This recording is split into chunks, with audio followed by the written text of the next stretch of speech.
জয় মা তারার জয়, জয় শ্রীগুরু বামদেবের জয়।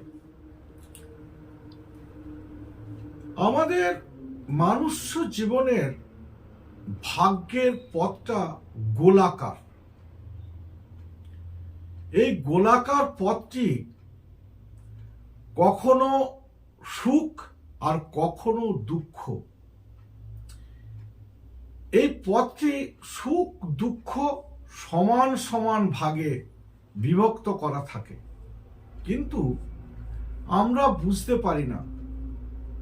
আমরা অনেক সময় ভাবি যে এই জীবনে আমার সুখের সময়টা বুঝি খুব তাড়াতাড়ি চলে গেল, আর দুঃখ যেন কাটতেই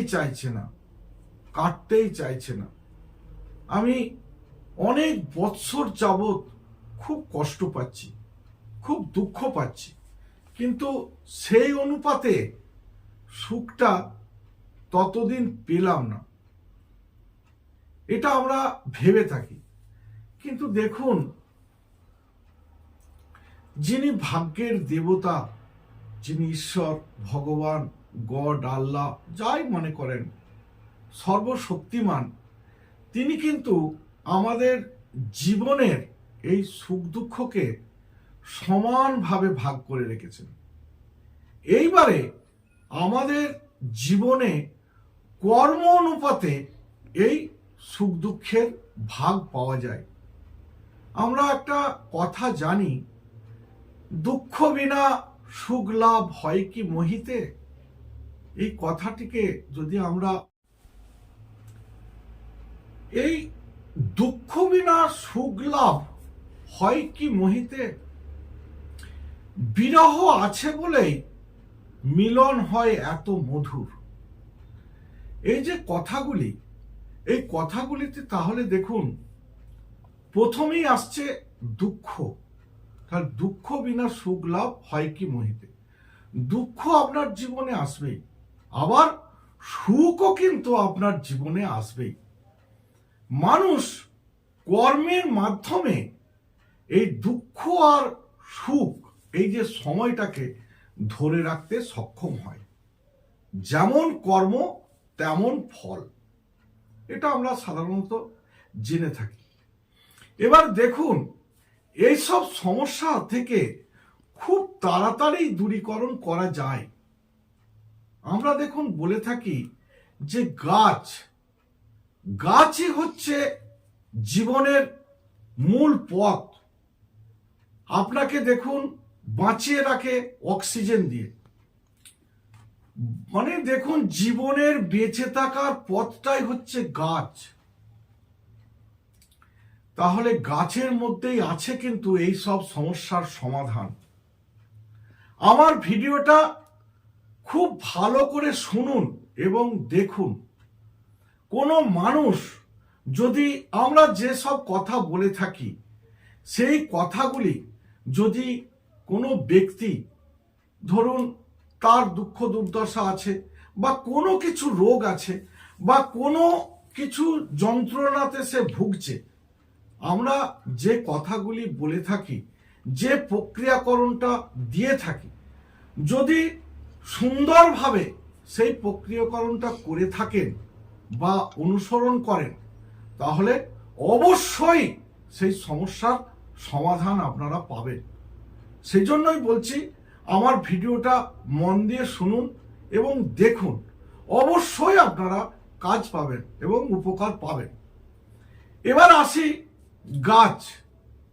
আমরা সাধারণত বৈশাখ জ্যৈষ্ঠ মাসে বট এবং অশ্বত্থ গাছে জল দান করি বা বসুধারা লাগাই।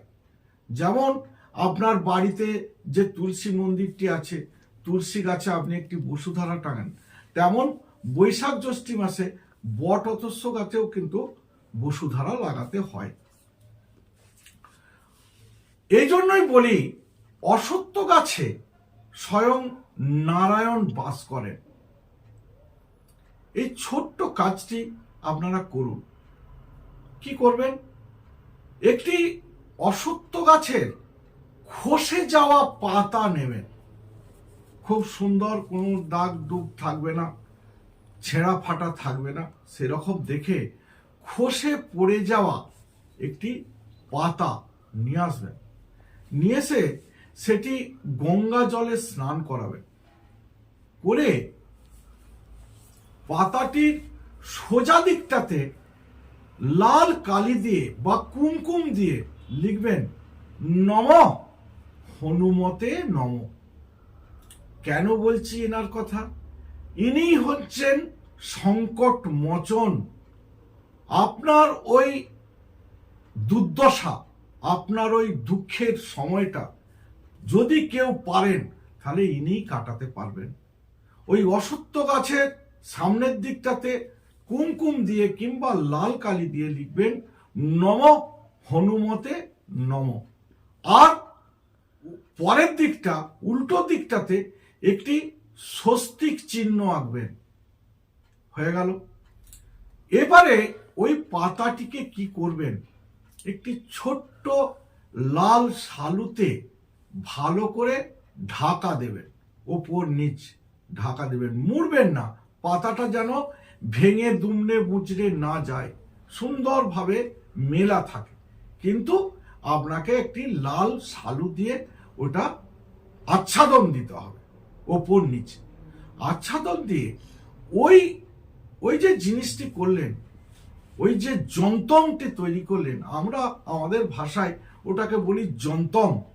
ওই যে যন্তমটি তৈরি করলেন, ওইটি প্রতিদিন আপনি যে ঘুমাতে যান ওই বালিশের নিচে রেখে আপনি ঘুমাবেন। কিছুদিন করুন, দেখবেন আস্তে আস্তে আপনার ওই যে ব্যথা যন্ত্রণা দুঃখ দুর্দশা দেখবেন কেটে গেছে বা কেটে যাচ্ছে, আপনারা নিশ্চয়ই অনুভব করতে পারবেন। তাহলে নমস্কার, আজ এই পর্যন্তই। আমার ভিডিওটা যদি ভালো লেগে থাকে তাহলে লাইক করুন, শেয়ার করুন, কমেন্ট করুন। আর যারা আমার ভিডিওতে নতুন এসেছেন তারা আমার চ্যানেলটিকে সাবস্ক্রাইব করবেন।